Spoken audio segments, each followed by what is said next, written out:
Hallo und herzlich willkommen zu Ride the World to Adventure. Nach unserer ersten Balkanrunde haben wir beschlossen, da müssen wir unbedingt nochmal hin. Das erste Mal war es richtig durchgetaktet, wir hatten viele Programmpunkte und dieses Mal wollten wir uns mehr Zeit lassen und weniger geplant fahren. Ob uns das gelungen ist, müsst ihr beurteilen. Wir wünschen euch beim Anschauen viel Spaß. Das Chaos mit dem Gepäck vor der Abreise sind wir inzwischen gewöhnt und der Stopp vor der ungarischen Grenze ist jetzt auch nichts Neues, aber dass uns in Ungarn dann dieser Stau erwartet, das schon. Nachdem wir eine Zeit lang im Stau gestanden sind, haben wir gedacht, na, dann fahren wir mal vor, vielleicht kommen wir als Motorradfahrer ja an dem Unfall vorbei. Von angekommen kommt die Polizei auf uns zu und wir denken uns schon, oh, das gibt Ärger. Die sind aber sehr freundlich und sagen uns, dass auch wir nicht vorbeikommen können und wir möchten umdrehen und den Kollegen hinter uns sagen, dass sie auch umdrehen sollen. In der Rettungsgasse so gegen die Fahrtrichtung der stehenden Autos zu fahren, ist schon echt seltsam. In der Ausfahrt blickt Katja sich mit einem LKW an. Gott sei Dank endet alles nur mit ein paar Kratzern am Motorrad und mit einer Schramme an der Hand. Am nächsten Tag treffen wir dann endlich auf unsere Freunde in Rumänien und kommen gerade rechtzeitig zum Galaabend.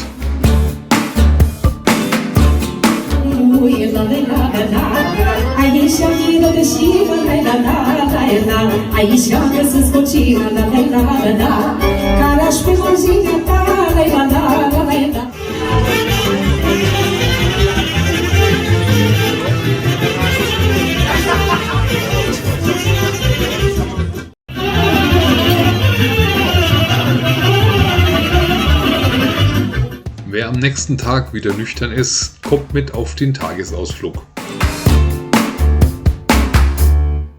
Besorgt verfolgen die Organisatoren die Wettervorhersage und als es kritisch wird, brechen wir ab und kommen gerade noch vor dem Regen wieder nach Hause.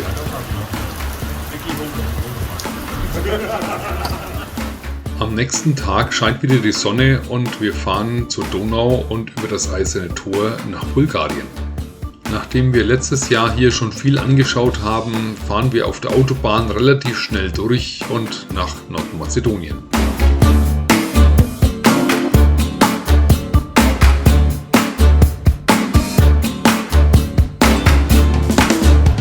In der Höhe von Skopje fällt uns auf, dass wir gerade eben durch den Balkan rasen. Also nehmen wir den Gang raus und fahren Landstraße in Richtung Tetovo. So richtig leid tut es uns nicht, weil unser Schwerpunkt dieses Jahr eigentlich auf Albanien liegen sollte. Aber schließlich ist der Weg das Ziel, also genießen wir die Landschaft und die Straße.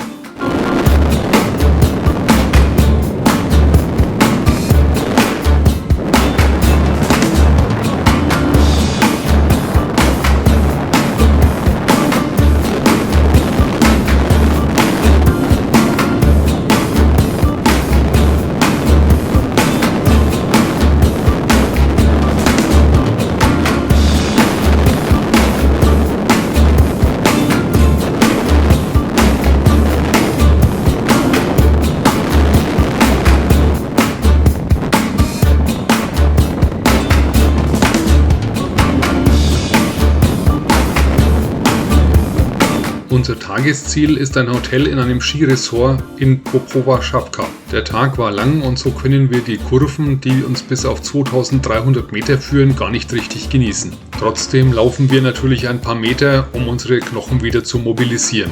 Am nächsten Tag fahren wir dann entspannt nur eine kurze Strecke bis zum Ohridsee. Und in Pokradec lassen wir den Tag entspannt ausklingen.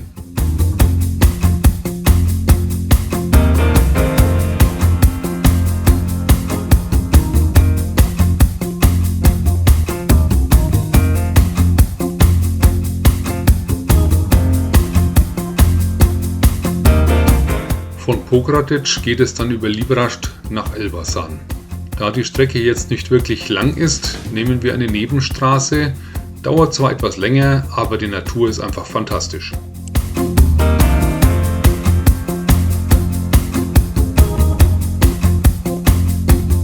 Wir sind erstaunt, dass vor Elbasan in den Ölfeldern tatsächlich noch Öl gefördert wird. Die Vorkommen waren früher ein wirtschaftlicher Faktor in dieser Gegend, sind aber heute weitgehend ausgebeutet.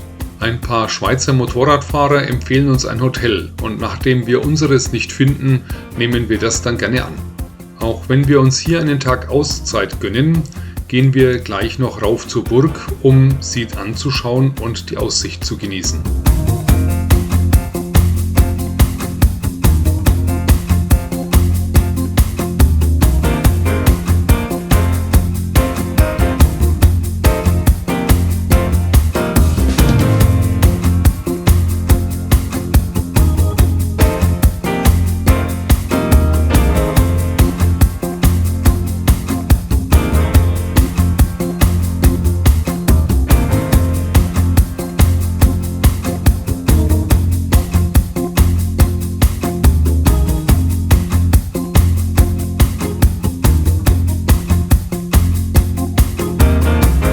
Am nächsten Tag wollen wir einen Ausflug zur Osum-Schlucht machen. Wir haben ausgeschlafen und deswegen kommen wir relativ spät los, das heißt es ist auch schon recht warm. Die Strecke über Kučova nach Korodowa ist größtenteils asphaltiert oder eine Schotterpiste mit wenig Schlaglöchern, also auch durchaus mit einer Straßenmaschine befahrbar. Die Strecke zurück fahren wir über Cerbis und Gramsch, einfach wunderbar.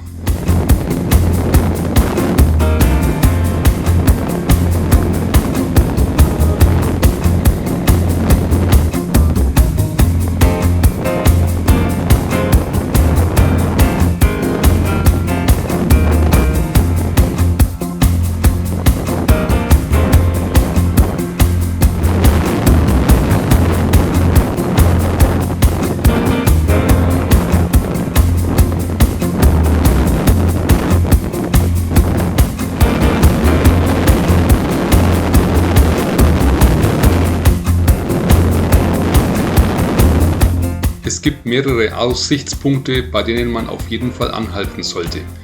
Die Aussicht ist ganz einfach Wahnsinn. An einem haben wir auch unsere Drohne steigen lassen. Bei 40,43891 nördlicher Breite und 20,28016 Grad östlicher Breite ist im Sommer ein kleines Café, bei dem man auch im Fluss baden kann.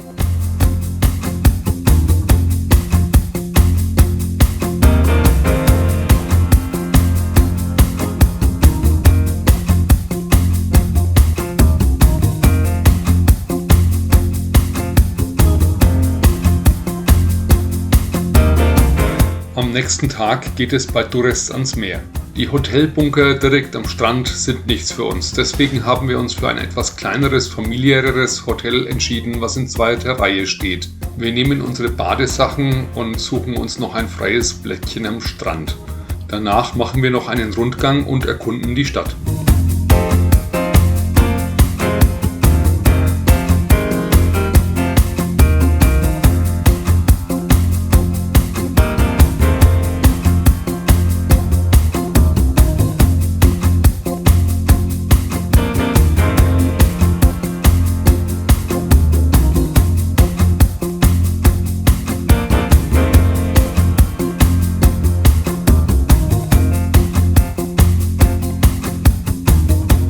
Am nächsten Tag fahren wir nach Ullschny. Katjas Kollegen haben davon geschwärmt. Die mittelalterliche Altstadt ist für Fahrzeuge gesperrt und da haben wir unser Hotel. Also müssen unsere Motorräder unten bleiben und wir schleppen unser Gepäck zum Hotel. Ja, die Gassen der Altstadt und die Festung sind sehenswert, aber das abendliche Schaulaufen der Protzkarren an der Marina ist nicht unser Fall. Auch wenn wir hier am Meer sind, ist die Hitze schier unerträglich. Also sind wir froh, wenn wir am nächsten Tag zur Tara-Schlucht aufbrechen. Die Straße beginnt bei Mojkovac auf ungefähr 900 Meter Höhe. Von da schlängelt sich die P4 malerisch direkt am Fluss entlang bis zur Đurđevića Tara-Brücke.